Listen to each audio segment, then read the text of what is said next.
peut être des grandes tzadikim. Et c'est ça Pessah. Pessah, c'est aussi, étonnamment, c'est ça Pessah. Pessah, c'est la fête de la Géoula, la délivrance. La grandeur de Myriam. Avant qu'on parle de Moshe Rabbeinu, viens, on va parler de Myriam. La grandeur de Myriam. C'est quoi la grandeur de Myriam? La émouna qu'elle avait.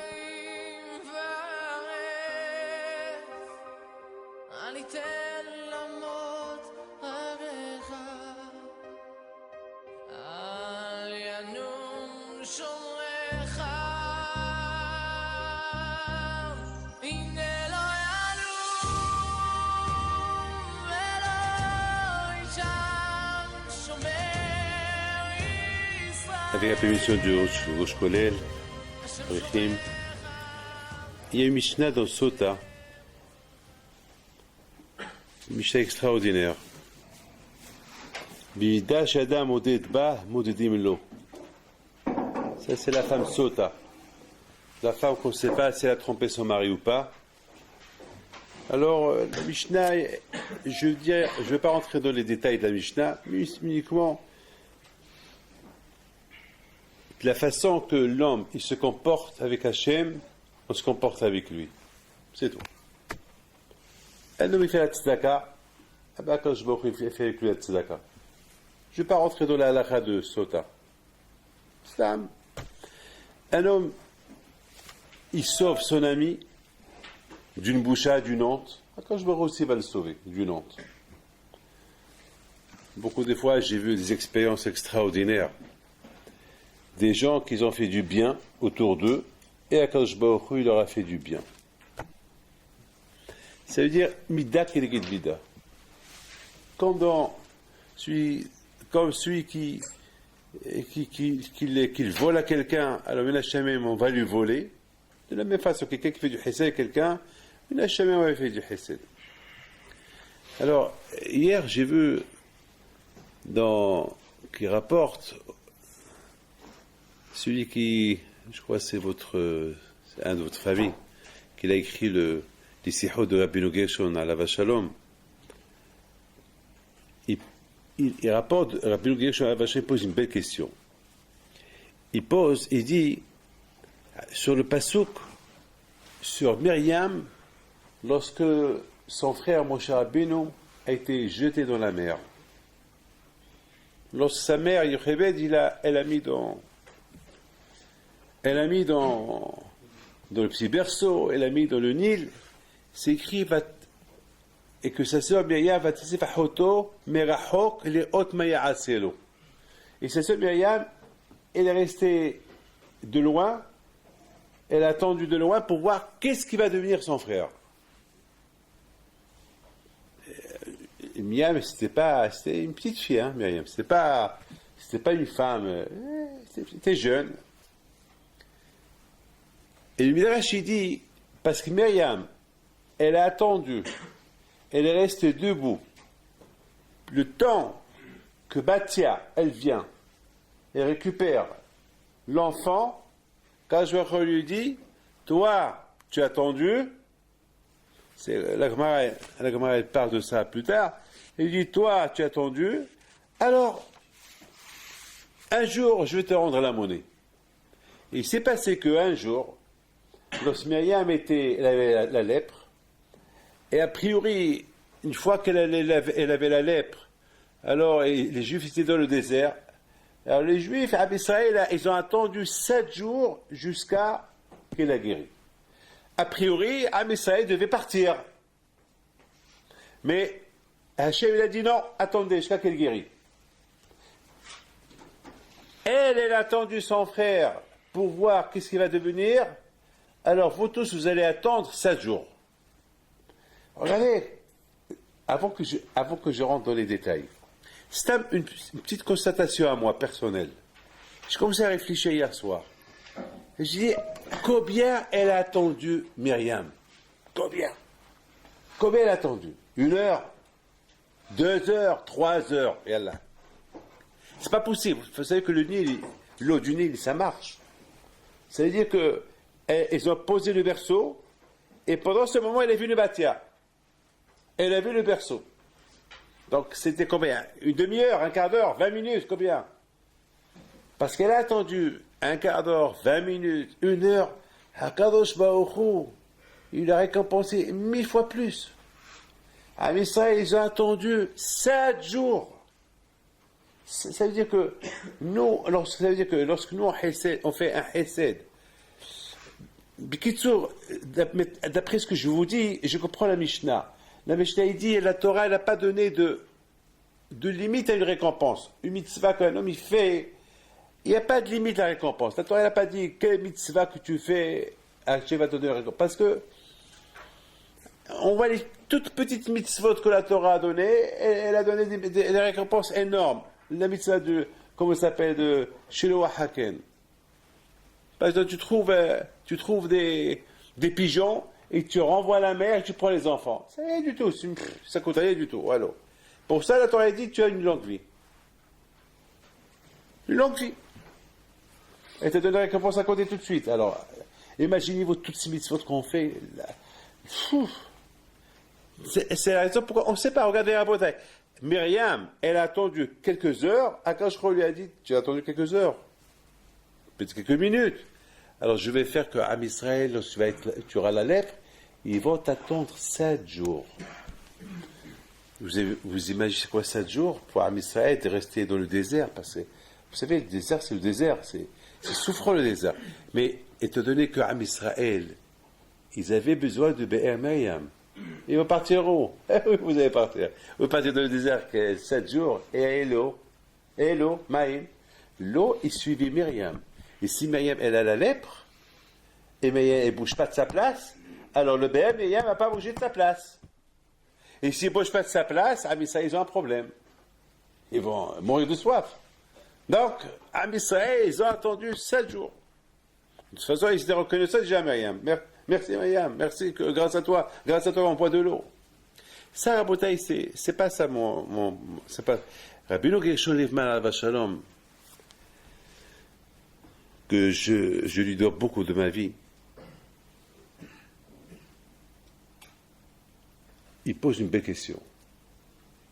Il dit, pour ça, Hachem, il a une récompense. Mais, si elle a attendu, c'est son frère. C'est Rahmanout. Attends, moi, imaginez-vous que ma sœur, elle me voit. Elle voit ma sœur comment on me jette. On me met dans un berceau. Elle va avoir de la peine. Elle va attendre. C'est logique. Pour les choses logiques, on ne donne pas de récompense comme ça. Besséder, si, je comprends très bien s'il y avait un Inyan que nous ne comprend pas. Besséder, c'est par exemple, elle était malade ou elle a attendu. Je comprends, mais là, c'est logique. Là, on parle. Si on aurait fait ça à l'étranger, on comprend. Mais là, elle fait ça à son frère. Je vous parle parce qu'on approche Pessah et on va se voir rien qu'après Pessah. Et c'est la raison pourquoi je veux parler aujourd'hui sur Pessah. Je vais parler aujourd'hui sur les choses, les raisons pourquoi on fait Pessah. Les raisons, c'est quoi exactement? C'est quoi notre préparation à Pessah pour Hashem? Parce que Pessah, c'est la première fête que Hakadosh nous a donnée. Pessah, c'est la fête de l'Aïmouna. Pessah, c'est la fête d'éducation, Hodesha Aviv. Pessah, c'est la fête de Pessah, c'est aussi la fête de la Tchouva Bissimha. Lorsqu'on dit Arizal Kadosh, on brûle le Hametz. En même temps qu'on brûle le Hametz, on brûle les Averot aussi. Aussi, lorsqu'on fait la Bdika, lorsqu'on fait Bitoul, il faut qu'on ait Batel, tous ces regesh, tous ces midot raot qu'on a, être Batel annulé. Et le Bitoul, c'est aussi Bdika, faire des recherches. Il y a de Hametz dans la Kabbalah. Lorsqu'on parle de Hametz, c'est le Tzara. Le Hametz, c'est une Teshuvah Misimha. Alors que Elul, Tishri, c'est la Teshuvah Mir'a. Mais Pessah, c'est une Teshuvah dans une bonne ambiance, Ahdout, Tikkun, on répare les midot pour se préparer pour Matan Torah. Pessah, c'est quelque chose de. C'est une fête, c'est la première fête. c'est la Géoula, c'est la délivrance, c'est se sentir Belhorin. Et ce qui est Belhorin, c'est uniquement celui qui est Belhorin. C'est quoi un homme libre? Un homme libre, celui qui n'a pas d'Etzara, c'est un homme libre. Et tout ça, aujourd'hui, malheureusement, on ne sent pas Pessah comme avant. À Essaouira, j'étais jeune, Bémet, on sentait Pessah. On sentait Pessah. On sentait beaucoup la fête de Pessah. Mâche, on la sentait, pourquoi? Parce qu'à Pessah, il y avait l'odeur de Pessah. Bémet, on sentait Pessah. Je ne sais pas si vous connaissez quoi l'odeur de Pessah. Vous connaissez quoi l'odeur du parfum? On sait peut-être l'odeur de Kippour, mais Pessah, il a une odeur spéciale. La propreté. On sent Javel, on sent beaucoup des produits, quand on lave la vaisselle, les produits de la maison, la peinture, mais au-dessus de tout ça, ça s'appelle, pourquoi on fait ça? Pessah. Toujours je raconte une histoire de Gabi Elbaz. Gabi Elbaz, c'est le président de la Yeshiva de Lyon, sa mère. Sa mère, c'est une femme de Sadeket, elle est encore vivante, Admea Ve'isrib. Et sa mère, pour elle, Pessah, elle est très, très stricte à Pessah. Je peux vous dire que cette femme-là, je peux dire que c'est l'une des femmes rares que j'ai vues qui font Pessah. À tel point que toutes, même au bois, elle fait la ga'ala. Alors, son fils a dit, maman, mais la ga'ala, uniquement la ga'ala pour les choses de fer, pas le bois. Tu gâches il a dit, on ne joue pas avec Pessah. Et à tel point, une fois, il rentre chez elle à minuit, parce qu'il savait qu'elle était très, très, très, jusqu'à 2-3 heures du matin. Elle la voit allongée par terre, en train de nettoyer un trou qu'il y avait dans la machine à laver. Et je dis, maman, mais qu'est-ce que tu fais? Il a dit, quand tu es venu? Je lui dis, mais maman, mais qu'est-ce que tu fais? Elle dit, mais peut-être. Maman, peut-être quoi? Même si même si tu dis qu'il y a du hametz dans les vêtements, et qu'il est bloqué dans la machine à laver, mais avec tout la vaisselle, produits de Javel, le Tide, tous ces homos, tout ce qu'il y a dans tous ces produits-là, quand on lave les vêtements, le hametz, il devient hametz que même le chien ne peut pas le manger. Et on a une halakha que ce que le chien ne peut pas manger, c'est pas hametz. Il lui dit, mais c'est du hametz. Et soudainement, elle crie devant son fils, un cri, je l'ai trouvé. Il a dit, trouve quoi? Le voilà. Elle lui montre un morceau de pain. Tu vois, je l'ai trouvé. Dis-moi, ce pain-là, c'est pas du pain, regarde bien. C'est du pain, c'est pas de la baguette, ça. C'est pas la baguette de ton fils peut-être, ou de mon mari, et qu'on l'a laissé dans une nappe, et voilà, elle est là. Il la regarde. Il embrasse la tête. Il dit, maman, j'ai rien à te dire. C'est bien, j'ai rien à te dire. C'est ça, c'est la fête de maman. C'est vrai qu'on pouvait chercher, mais croyez-moi, c'est qu'on pouvait un peu se chercher nous-mêmes, comme on se cherche dans la Birkat Hametz. C'est vrai qu'on pouvait se chercher. C'est vrai que nous, personnellement, chacun de nous, il se cherche un peu. Vous savez, quand on se cherche, je vais vous raconter. Il y a une famille de Toulouse, un couple de Toulouse, la famille Alouche. J'ai promis que je fais ce cours de Torah à la mémoire de leur fils. Ils sont venus chez moi hier. La semaine dernière, leur fils était vivant. Il n'avait que 6 mois. Il n'avait rien du tout. En bonne et parfaite santé. Et vers 10 heures du soir, ils sont entrés et l'ont mis au lit. Et la mère, elle me raconte hier, chaque fois elle se lève pour aller voir comment il va son fils. Elle sentait quand quelqu'un qui la retenait ne rentre pas, il dort. Encore elle se lève pour aller voir son fils. Elle arrive à la porte, et on dirait qu'il y a quelque chose qui lui dit, ne rentre pas, il dort. 3, 4, 5 fois, pendant 1 heure, elle se lève pour rentrer, elle ne rentre pas. À la fin, elle dit, il faut que je rentre. Ça fait 4 fois que je rentre et je ne rentre pas quand même. Alors elle dit à son mari, toi tu rentres.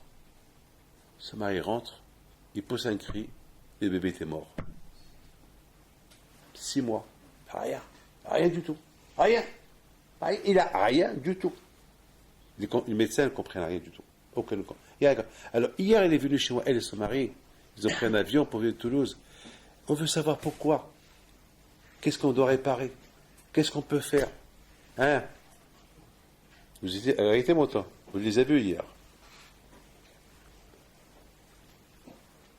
Alors j'ai commencé à leur dire, peut-être il faut faire ça.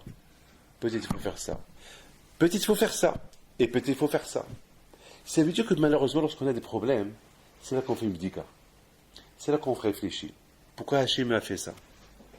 Peut-être c'est à cause de ça.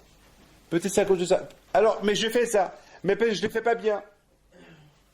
C'est vrai qu'on faisait un peu de bdikat hametz personnel, comme on fait comment on fait bdikat hametz.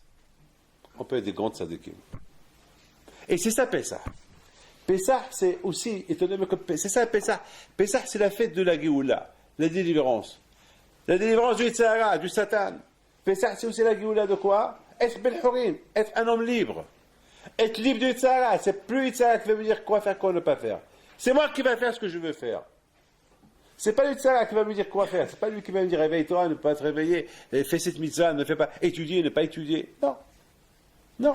Et c'est ça. C'est ça. Et la fête de Ben Hori et la fête de Pessah aussi, c'est une autre fête. C'est quoi? C'est la Hachana, la préparation de Matan Torah. La Hachana, la préparation de Matan Torah. C'est pour ça qu'on compte. Le Sfirat HaOmer, on compte chaque jour.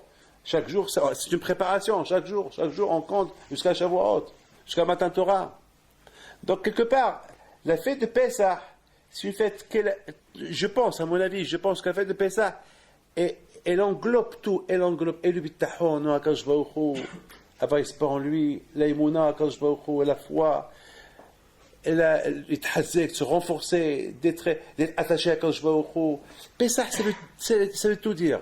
Et je pense que Pessah, alors d'un côté, Hachamim, ils te disent, il y a le mahloket dans la Gemara, c'est quoi le mieux, Bitoul ou Bdika? Et finalement, la Gemara, elle dit, à la fin, c'est mieux de les faire les deux. C'est mieux de les faire les deux. Le Bitoul et la Bdika, c'est mieux de les faire les deux. C'est mieux de les faire les deux. C'est quoi, c'est mieux de les faire les deux? Je vous pose cette question. C'est quoi, c'est mieux de les faire les deux?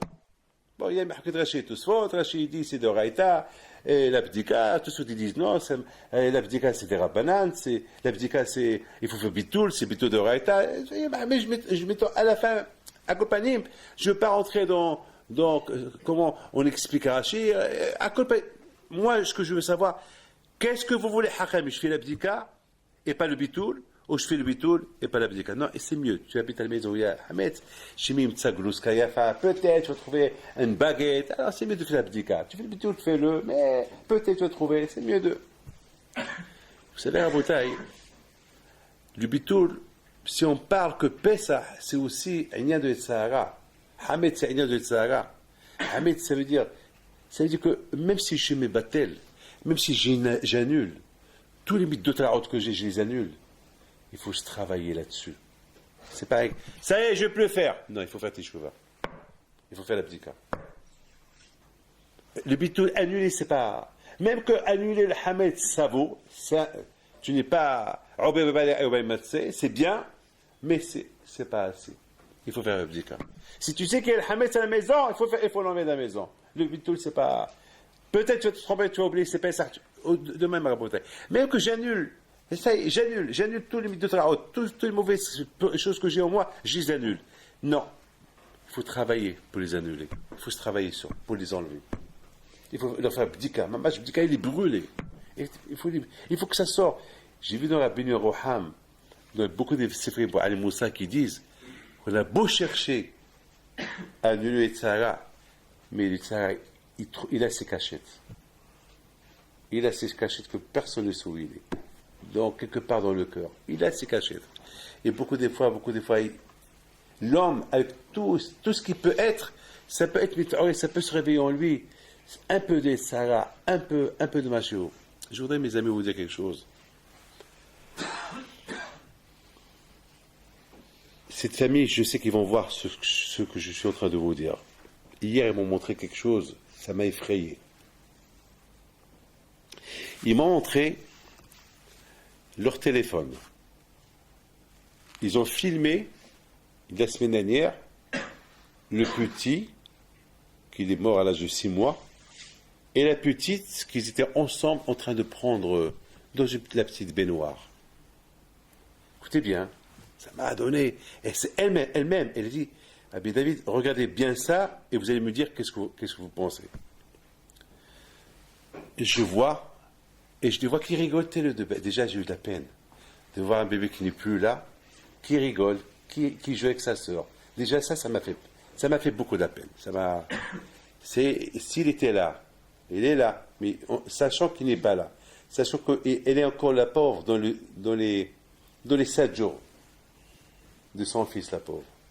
Et je vois, qu'est-ce que je vois? Je vois que la petite, elle regarde son frère, et lui dit, elle fait, ah! Elle a vu quelque chose. Ah! Elle essaie de l'enlever. Fille d'1 an et demi. 2 ou 3 fois, elle a fait ça. Alors, tout de suite, j'ai récupéré, j'ai vu, j'ai dit à madame, c'est bizarre tout ça. Elle me dit, Rabbi David, ça veut dire qu'elle a vu quelque chose. J'ai dit, oui. Ouais, elle a vu quelque chose. Parce que, Bémet, je lui ai dit hier qu'il faut qu'elle enlève, il faut qu'elle efface, parce qu'elle peut devenir folle. C'est Bémet, c'est. Parce que, vous voyez, 2 enfants, un de 6 mois, un d'1 an et demi, et celui d'1 an et demi, il joue, ah! Tout de suite comme ça. Elle pointe sur le visage. 2 ou 3 fois, elle a fait ça. C'est-à-dire, elle a vu quelque chose. Malheureusement, c'est maintenant que les parents, ils font des recherches spirituelles. Peut-être on a fait des avérotes. Quelle avérote on a pu faire? C'est ça, Bdikat Hametz. Bdikat Hametz, le moussard de Bdikat Hametz, c'est de te rappeler, est-ce que tu fais comme que tu fais Bdikat Hametz, que Hametz, il est assoubé maché, ou que le Hametz, même Hametz, il n'est pas battel, on peut pas, il n'est pas, comment on dit battel? Il n'est pas annulé, même si on prend une marmite d'1 milliard de kilomètres, il y a là-bas une baguette qu'elle tombe dans cette marmite-là, elle n'est pas annulée, cette marmite. Elle n'est pas annulée. Parce qu'on dit, beaucoup de fois, on dit que un morceau de viande taref qui monte, qui tombe dans une grande marmite cachère, on dit, tu peux manger. Pourquoi? Parce que le taref, il est annulé avec la quantité qu'il y a dans le repas cachère. Il paraît, une fois, dans une shiva, ils ont même trouvé un chat de la Dafina. Ils ont trouvé un chat dans le Shulen, dans une grande yeshiva. Et le Rav passa, je ne sais pas si c'est vrai ou pas, j'ai entendu, je ne veux pas prendre une avera, je ne sais pas. Et le Rav a dit, bon, il faut l'enlever, mais battez le béro, mais c'était un chat ou un souris, manas. Je ne sais pas si c'était. Bon, à Kolpanim, je ne sais pas si c'est un petit chat, je ne sais pas. Bon, à Kolpanim, je ne sais pas si c'était un chat, je ne sais pas quoi. Il faut être mébarré, c'est vrai ou c'est pas vrai, je ne sais pas. C'est une histoire, peut-être c'est une blague. Peut-être c'est une blague. Moi, de toute façon, même si je trouve une moustique, je ne mange pas de. Ouais, la plus forte raison, si je trouve là-bas un cafard, là, moi et le cafard, on ne peut pas vivre ensemble, ou lui ou moi. Une fois, je rentre dans ma chambre il y a quelques années, et je trouve un cafard en Israël. Eh bien, je lui dis, c'est pas possible. Ou lui ou moi. Et je me rappelle l'Arhmon, M. Akoka, l'Arhmon. Il était là, Rabbi David, c'est rien du tout. Je lui dis, c'est rien du tout pour toi. Pour moi, c'est quelque chose. Mais pour vous dire, c'est rien qu'on fait, c'est rien qu'on avait peur de la Kajbor, qu'on a peur d'un cafard. Une fois, mon père me l'a dit. Mon père m'a dit, David, c'est rien que tu as peur de Hachem, comme tu as peur du cafard. C'est rien que tu as peur de la Kajbor. C'est un autre, ça fait rire, mais ça donne à réfléchir. Donc, Rabotai, tout cela, c'est. Donc, on a posé une question sur la Binoguer Alva Shalom, et il nous pose une belle question. Il pose cette belle question. La question qu'il pose, que pourquoi la Torah, pourquoi Kadosh Baruch Hu récompense Myriam? Parce qu'elle a attendu son frère quelques heures. Parce qu'elle a attendu, Kadosh Baruch Hu, il a fait que lorsqu'elle était la lèpre, à Misraël, elle a attendu 7 jours. במידה שאדם מודד, מודדים לו. הקדוש ברוך הוא fait מידה כנגד מידה. La façon comment l'homme il se comporte, on se comporte avec lui dans le ciel. Même si un homme il fait une avera, si un homme il fait du mal à quelqu'un, moi j'ai vu avec mes proposés comment quelqu'un il a donné une gifle à quelqu'un à la yeshiva, je me rappelle j'étais jeune, et je me rappelle, on sortait ensemble, après on est sorti, je sais pas pour aller, Arif Shabbat pour aller manger Shabbat à la Baït, il y avait des gens qui venaient, ils marchaient, ça marche tranquillement, nous aussi on marchait tranquillement, et hop! Il reçoit une mamache, une claque, il a perdu une dent. Mamache, une claque. Mais tout de suite, je lui dis, tu as donné une claque à cette semaine, voilà, on te l'a rendue. Qu'est-ce qu'il dit Hillel Zaken? Une fois, il a vu Golgolette, une fois, il a vu une tête coupée, qu'elle flottait sur la mer, vous ou pas? Et qu'est-ce qu'il a dit, Hillel? Eh ben, ce que tu as fait, on te l'a fait. C'est tout. Et ceux qui t'ont fait aussi, ça va leur arriver pareil. Ceux qui font du mal à quelqu'un, eh ben, il est puni. C'est tout. Donc, après, toujours, on a cette question qu'on vient de poser. De Rabbi Gershon Alav Shalom. C'est quoi, Fatitzatzeb Achoto Merachok? Elle a attendu pour voir. Mais c'est son frère. C'est normal, c'est logique. Elle a pitié. M'sken Rahmanot. Mais si elle a fait ça pour un autre, on peut comprendre. Mais, les rabotailles, j'y pensais comme ça. Si la Torah, elle donne une récompense à Myriam de cette manière, c'est parce que Bémet Myriam, elle aurait fait ça même à un autre. La Gemara dit qu'il y avait Shloshah Manhigim. Il y avait trois qui ont gouverné à Israël dans le désert. 3. Moshe, Aaron et Myriam. Vous vous rendez compte? Ça veut dire que Myriam, elle avait cette qualité d'aider tout le monde. Quand on va ta'ala Myriam, même lorsque ils ont chanté Azash et Moshe, Myriam elle a pris les femmes.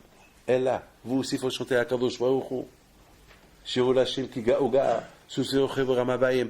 Ça veut dire que pour moi, je pense que si la Torah, elle raconte cette histoire sur Myriam, c'est parce que la Torah, elle veut nous dire que si Myriam, elle a fait ça pour son frère, elle était capable de faire ça pour n'importe qui. Pour n'importe qui. Pour n'importe quel juif, elle aurait fait ça. Mais Tarabotai, j'ai pensé encore un peu plus profond. Et c'est ça, Rabotai, je pense, la préparation du Yetziat Mitzrayim. C'est important qu'à Israël, ils lisent. Avant qu'on nous parle de Moshe Rabbeinu, la Torah nous parle déjà de la grandeur de Myriam.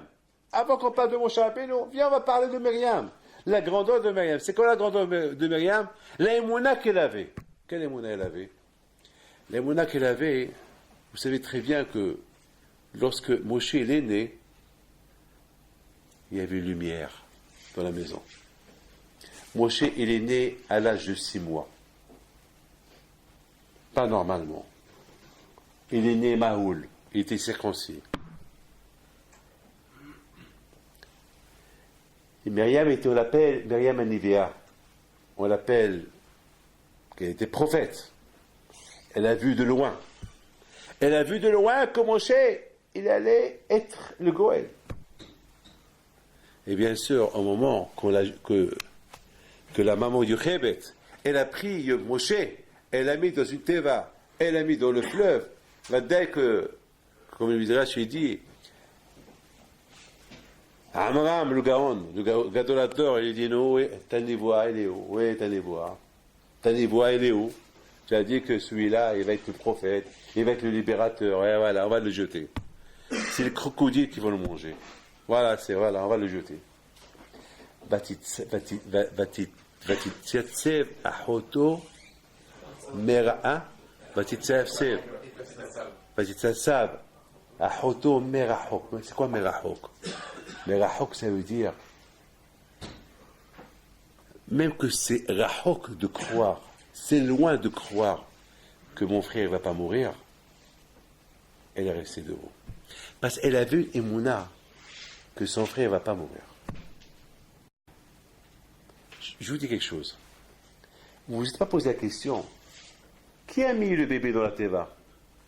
Yochebed. Oui ou pas? Alors pourquoi c'est pas Yochebed qu'elle attend? C'est la logique, oui ou pas? La logique que la maman, Yochebed, elle a mis le bébé dans la teva. Yochebed, elle-même, elle va attendre, elle va pleurer, elle va attendre le pauvre, mon bébé, le pauvre, mon fils. On voit que Yochebed, elle est partie. Pourquoi elle est partie? Parce qu'elle sait que son fils va mourir. Ils avaient l'habitude. Parce que Paro, il tuait les enfants chaque jour. Les Juifs de l'époque, ils se sont habitués à avoir toujours des enfants qui meurent. On venait, on prenait les enfants, on les jetait à la mer. Les gens, comme on dit, ils sont habitués. Ils sont habitués de voir les enfants qui meurent. Même Yochebed, la propre mère de Moshe, ça y est, elle a compris que son fils il va mourir. C'est pour ça qu'elle est partie rentrer chez elle. Mais Myriam, elle n'est pas rentrée chez elle. Elle dit, c'est pas possible. Ma névoie, c'est une névoie. C'est Moshe le Goël. Ça veut dire que le Teva, il est que même Myriam, elle ne devait pas rester là-bas. Mais les hautes Maya Selo. Qu'est-ce qui va arriver? Je vois mes névoies à moi. Comment elle va s'accomplir? C'est pas est-ce qu'elle va s'accomplir ou pas. Elle s'est fait, oui ou pas. Comment elle va s'accomplir? Comment ma névoie, la névoie que j'ai eue, que Moshe va vivre, il va être le manhig, il va être le goël, de quel moyen, de quelle façon elle va s'accomplir? Ça, c'est une émouna terrible. Alors, Rabotai, vous comprenez très bien qu'il n'y avait pas ici un lien de rahmanout de la part de Myriam. Myriam, je réponds à la question de Rabbi Noah, ce n'est pas Hashu Shalom qui avait ici un lien de rahmanout, de pitié, que Myriam, elle était là. Si c'est la pitié, pourquoi pas ta mère n'est pas là? Pourquoi toi tu as plus de pitié que ta mère? Ta mère n'a pas de pitié pour voir que ce fils va devenir, et toi tu as de pitié pour plus qu'elle? Non, c'est pas la pitié. Maïa Aselo. Et de quelle façon Akash va libérer Moshe Rabbeinu? Comment il va être sauvé? De quel moyen? C'est qu'elle avait une grande émouna que son frère. Il n'y avait aucun doute que son frère allait mourir. C'était sûr. Et c'est ça, Pessah. Mais vous comprenez pourquoi quand il a donné récompense à Myriam. Par rapport à cette émouna, toi tu as attendu ton frère. Tu es resté debout quelques heures avec une émouna, avec une grande émouna, que ton frère, j'allais le sauver, il allait être sauvé pour qu'il soit un jour le manig. Alors, tout Am Israël, il va t'attendre. Pourquoi? Parce que si Moshe serait mort, il n'y aurait pas eu Am Israël. Am Israël serait encore resté là-bas, dans l'exil. Toi, tu as attendu pour que ton frère, comment ton frère il va être libéré? Alors, Akajour, il dit, même Am Israël, ils vont te donner hommage, ils vont t'attendre jusqu'à que tu guéris. Pourquoi? Parce que c'est grâce à toi, si eux, ils sont là aujourd'hui. C'est-à-dire que c'est Atsoum. C'est-à-dire que même grâce à Myriam. Vous savez, Rabotai, il faut savoir une chose que je vais vous dire. La fête de Pessah, il y a beaucoup dans la fête de Pessah. Il y a beaucoup de Inyanim dans la fête de Pessah. Vous connaissez la halakha, cette fameuse halakha, à Pessah, il y avait beaucoup de gens qui s'associent de le Korban Pessah, le sacrifice de Pessah. Si les gens n'ont pas les moyens, et moi j'ai les moyens, j'achète un agneau, un agneau, et puis j'invite, Rabotai, vous voulez s'associer avec moi? N'apportez pas d'argent, allez, venez, mettez les mains sur la tête du mouton, et voilà, vous êtes associés avec moi. C'est une mitzvah extraordinaire. Hein? C'est du que la Torah, mais la Torah, elle oblige tous les pauvres à monter en Eretz Israël. Ah, mais j'ai une question. Je comprends ceux qui vont faire Korban Pessah, qui montent en Eretz Israël à Yerushalayim, parce qu'il y a une mitzvah de faire le sacrifice de Pessah. Je comprends très bien, je comprends. Mais un pauvre qui n'a pas, il n'a pas. Bon, il est en bonne santé. Il n'est pas un os. Il est en bonne santé. Je ne comprends pas. Attends, il n'a pas d'argent. Pourquoi il n'a pas d'argent? Mais il va subir la honte. Pourquoi? Ben justement, la Torah a trouvé une solution. Laquelle? Tu peux t'associer avec celui qui va apporter le Korban Pessah. Vous savez que la Gemara raconte à Psahim, je pense, que Griphas, le roi Griphas, il voulait savoir combien des Juifs ils ont apporté le Korban Pessah. Et alors, comment il a compté? La Gemara a dit que Agrifas, parce qu'on n'a pas le droit de compter. 1, 2, 3, 4, 5. Alors, comment il a compté? Il a compté les aliotes, les queues. Parce que les queues, on ne les sacrifie pas, les queues. Comme à Pesach, la queue, on ne la sacrifie pas. Alors, il a calculé combien de queues, il a trouvé Elef Alafim, 1 million de queues. Elef Alafim, 1 million de queues. La Gemara le raconte, il a compté. Et la Gemara a dit, et ça c'est 1 million de queues, c'est-à-dire 1 million des gens qui apportaient le combat, ça fait ça. Mais on ne calcule pas les enfants, on ne calcule pas les femmes, et on ne calcule pas les binouïnes. Tous les gens qui se sont associés à ce combat. Ça veut dire qu'il y avait des millions. Des millions. Vous imaginez à Yerushalayim des millions. Mais c'est de la folie. On voit maintenant Harabait, et c'est 500 000, 600 000, 700 000, 1 million, mais là il y a des millions. Comment il y a des millions? Comment il y a des miracles? Apparemment, le Corban Pessah. Ce que j'apprends de Corban Pessah, c'est que le Inyan ici, c'est le Bitachon et Emouna. C'est-à-dire que même si je n'ai pas d'argent, je vais aller au Shalaïm.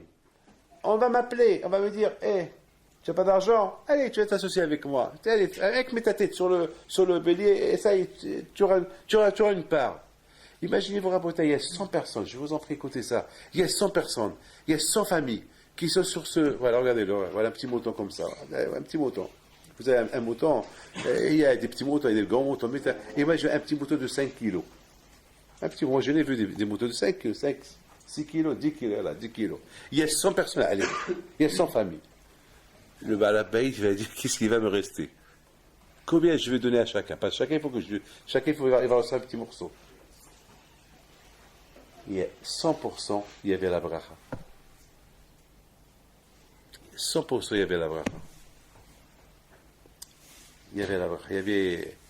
Il y a un raf qui m'a raconté il y a quelques semaines une belle histoire. Il a dit que je connais ton père. Comme ça, il me dit, je connais votre père. Et j'ai des bons souvenirs de votre père.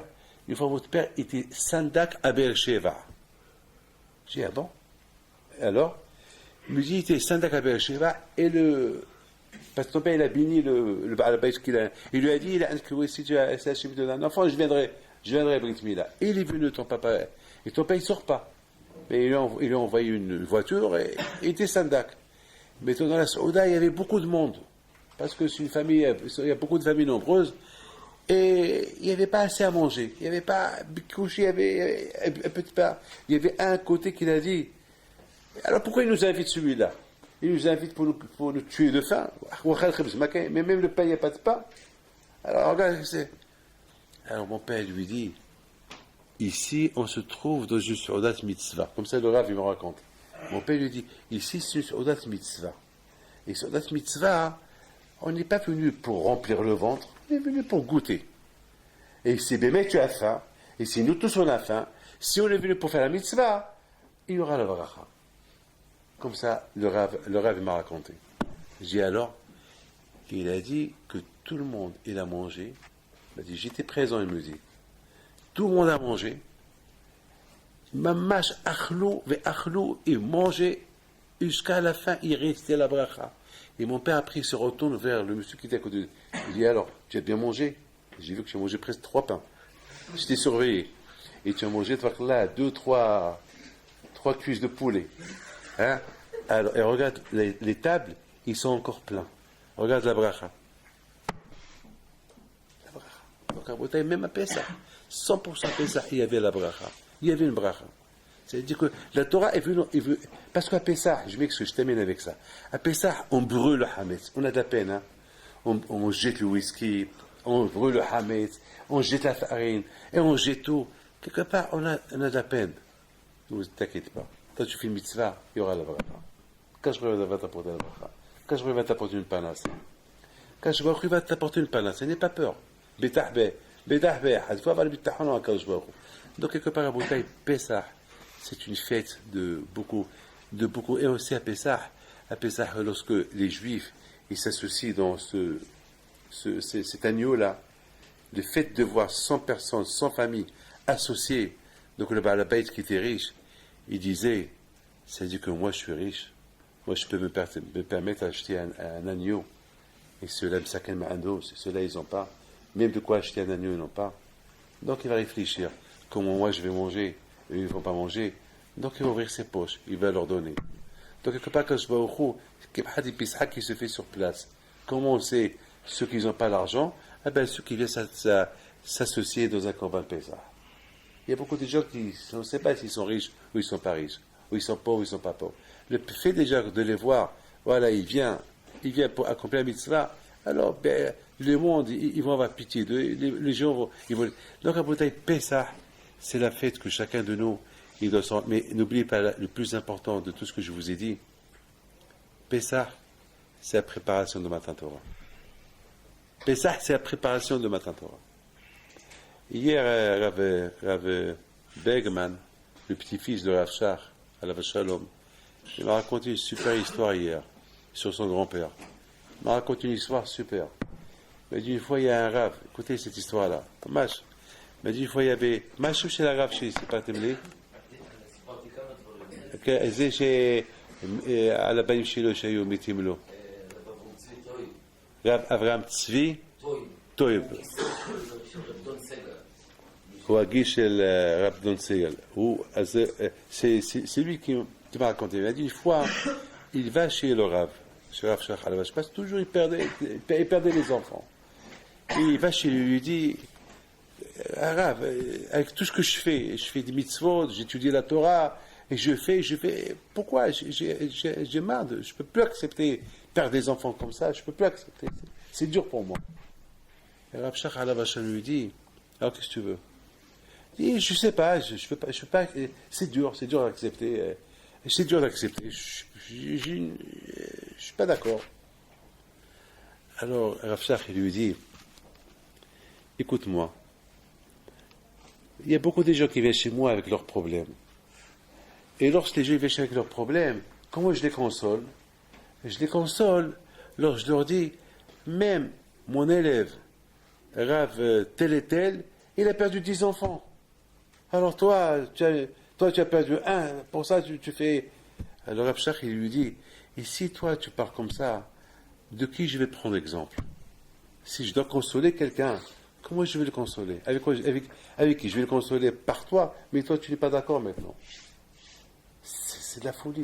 Alors moi je lui ai dit hier, je dis, Rav Shach, c'est une force qu'il avait de dire ça, ce Rav-là. Et ce Rav-là, il avait aussi une autre force d'accepter ses paroles. C'est pas facile d'accepter des paroles comme ça. C'est dur. Mais Rabotaï, c'est la Emouna. C'est la Emouna. C'est-à-dire, il faut qu'on arrive à savoir que tout vient de Hakadosh Baruch Hu. Tout vient de Hakadosh Baruch Hu. Il faut qu'on arrive. Et Pesach, c'est la fête Bémet qui englobe tout.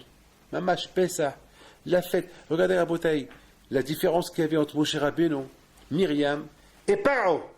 Paro Haracha. Mais Paro, mais Hachem avec pourquoi? Paro, tu ne connais pas Hakadosh Baruch Hu? Bien sûr, tu connais Hakadosh Baruch Hu. Et Paro, il connaît qui est Hachem, il connaît Am Israël, il sait qu'Am Israël, ils sont là que de passage en Égypte. Il sait Paro, avec tout le mal qu'il a fait à Am Israël, de plus que l'Égyptien, ils font du mal au Bnei Israël, les Bnei Israël, ils se multiplient. Il voit sa parole, c'est pas Zamak, c'est pas quelque chose. Parole, il voit ça, il voit le émettre. Et parole, il reste toujours rachat. Et la Torah, elle parle beaucoup de paroles, elle parle. Ben justement, Rabotai, la Torah, elle veut nous montrer la différence qu'il y a entre ces deux-là. La différence qu'il y a entre parole à rachat, qui connaît le Hémet et qui s'éloigne du Hémet. Et d'autre côté, on voit Myriam, que même l'impossible, elle a tenu à avoir la Emouna dans l'impossible. Alors que Paro, il connaît le Hémet et lui il s'éloigne du Hémet. Alors que Myriam, l'aura, a priori, s'éloigne de croire à ce qu'elle a, aux prédictions qu'elle a prédit à ses parents sur Moshe Rabbeinu. C'est loin, voilà, maintenant ça y est, il va mourir. D'ailleurs, même sa mère, même la mère de Moshe, elle est partie. Elle a posé le bébé dans le Nil, elle est partie. Parce qu'elle sait que si ce n'est pas l'Égyptien qui va le tuer, c'est les crocodiles qui vont tuer Moshe. Mais non. Myriam, elle dit, c'est pas possible. Non. ותתסב אחותו, מרים אחותו, מרחות לראות מה יעשה לו. Maman, ce que tu penses, allez, tu penses ce que tu penses, moi je ne suis pas d'accord avec toi. Moi je suis là pour voir de quelle manière que j'aurai va sauver mon frère, pour libérer Am Israël. C'est la folie. Un qui voit l'émettre, qui sait l'émettre, une qui voit l'aura, tout ce qu'elle a pu voir dans sa dévoire, que ça ne va pas se réaliser, et elle, dans sa tête, ça va se réaliser, et c'est pas possible que ça ne se réalise pas, mais je suis là pour voir comment ça va se réaliser. De quelle manière? Parce que c'est irréalisable. D'après ça ne va pas se réaliser. Mais elle s'est forcée pour voir comment il va se réaliser. Donc, à Bouteille, c'est ça, Pessah. Il y a beaucoup de gens à Pessah qui n'ont pas de quoi passer Pessah, comme une femme qui vient chez moi cette semaine. Non, aujourd'hui, il veut se marier dans 2 mois. Il ne travaille pas. Son père, il est pauvre. Sa mère, elle ne travaille pas. Et je lui dis, mais et tu te maries? Il dit, oui, je me marie. Mais et quand tu vas se marier? Il me dit, il y a 2 semaines, mon père, il me dit, mon fils, tu es fou. Tu n'es pas normal. Personne ne va venir, parce que tu ne vas rien faire. Il n'y a pas de mariage. Et la fille avec qui tu es, le jour que ses parents ils savent que tu n'as pas un sou dans les poches, ton mariage, il est annulé. Alors lui, il dit à son père, alors son père, il dit à son père, papa, tu vas voir, Akadosh Baruch Hu, il va nous aider, il va m'aider. Et tu vas voir, on va passer un bon Pessah. On va aller passer Pessah quelque part. Et son père rigole, il dit, mon fils, tous les Pessah qu'on a passés, on a passé des Pessah, des Aniyim, et maintenant tu me dis, tu prépares ton mariage, mais tu prépares avec quoi? Rabotaï, tu regardais Rabotaï, il y a 1 mois et demi, un oncle à lui est décédé, il lui a laissé un héritage, il lui a laissé 100 000 euros, à lui seul. Et le jour qu'il a écrit le testament, c'était le jour qu'il s'est inscrit pour se marier. Voilà ce qu'il m'a dit ce matin. Il m'a dit, Rabbi David, Baruch Hashem, j'ai l'argent pour le mariage, j'ai l'argent pour faire ça, et il va même me rester un peu d'argent pour faire un petit commerce. Voilà le bitachon, voilà l'émouna. Celui qui a l'émouna, Akadosh Baruch Hu, celui qui considère Akadosh Baruch Hu comme un abba, comme un papa, Akadosh Baruch Hu lui donne. Ici à Botaï, on a des doutes. Est-ce que, quand il y a une fois, j'ai dit à quelqu'un, le matin, qu'est-ce qu'on dit dès qu'on se lève? Hachem, ve'arebna Hachem, que la Torah qu'elle soit aref, qu'elle soit agréable dans ma bouche, qu'elle soit comme cette pastèque, lorsqu'il fait chaud, on mange la pastèque, quelle arrivoute, lorsqu'on boit un beau verre de vin, aïe aïe aïe. Veillez, ça marche les vabenos, que lorsqu'on mange un bon steak, que c'est agréable, un steak poivré avec du poivre. Aujourd'hui, ils ajoutent un peu de miel dans le pot de steak pour qu'il soit un peu plus. Et comme ça, tu as le goût et du poivre et du miel. Comme ça. C'est tellement beau. Alors, c'est ce qu'on dit le matin. Que la Torah soit agréable. Mais dès qu'on se lève, qu'est-ce qu'on fait? On allume une cigarette. On boit un café. On voit les textos qu'on a reçus pendant qu'on a dormi et les affaires qu'on a reçues. Alors quelque part, Kadosh Baruch Hu, il te dit, c'est ça va arriver. Tu me demandes que la Torah soit agréable, mais toi tu as déjà choisi la cigarette qui soit agréable dans ta bouche. Toi déjà tu as choisi d'autres choses. Qu'est-ce que va arriver? Qu'est-ce que tu me demandes? Tu es en train de jouer avec moi. Va arriver. Il faut qu'on montre à Kadosh Baruch Hu que notre arrivout, que ce qui est agréable dans notre bouche, c'est que la Torah. Ceux qui sont dans la Torah agréable, mettre à chevet donner le ta'am de la Torah qui va être agréable dans sa bouche. Mais si un homme stam, il parle, Quand il y a beaucoup de gens qui disent Be'ezat Hashem, ne pense même pas le mot Be'ezat Hashem. Mon père, une fois, il a dit à quelqu'un, mon frère, il a dit, lorsque tu dis Be'ezat Hashem, pense Be'ezat Hashem. Ne dis pas Stam Hasde Hashem. Be'ezat Hashem. Pense. C'est quoi Be'ezat Hashem? C'est quoi Hasde Hashem? C'est quoi Imirti Hashem? Il faut penser. C'est pas Stam le dire. Et c'est ça, Rabotaï, lorsqu'on Pessah, il approche, c'est Liot Ben Hurin. Avec tout ce que j'ai expliqué, être un homme libre, pas un homme libre, être un homme libre de Tzara, un homme libre de Hevil Amazé, un homme libre de Harivut, de Gashmiut, un homme libre pour s'attacher à Be'aribna Hashem Elokeinu, Bifinu, Fifiot, Abicha Mitzray, alors je vous souhaite à vous tous une bonne fête de Pessah. Je ne sais pas si on va se voir après Pessah. Hashem, il vous donne. J'espère que vous avez passé un bon séjour au Kollel avec Rav Todano. Et j'espère que Hashem, vous allez reprendre votre étude Hashem bien avec des forces de Pessah. Vous allez venir Hashem avec une nouvelle force Hashem après Pessah pour affronter l'été Hashem. Et n'oubliez pas que Ben Azmanim, pendant vous êtes associé, vous êtes un peu occupé avec Pessah, avec les fêtes de Pessah, les préparations de Pessah. Mais n'oubliez pas aussi d'être Koveyaïtim la Torah pendant la fête de Pessah. Et bien, Hashem, que Hashem vous donne à vous tous. Bon travail.